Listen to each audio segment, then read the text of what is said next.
બનાવશું પુલાવ.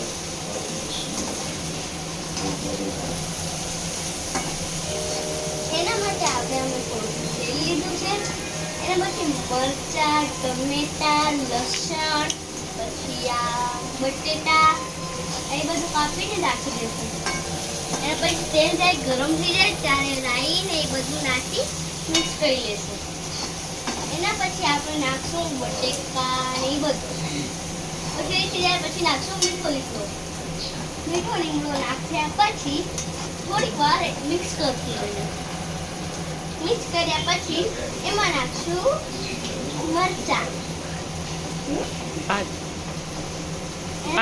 પછી પાન નાખાઈ જાય એના પછી થોડો ફ્રાય કરી મૂકી દેશું.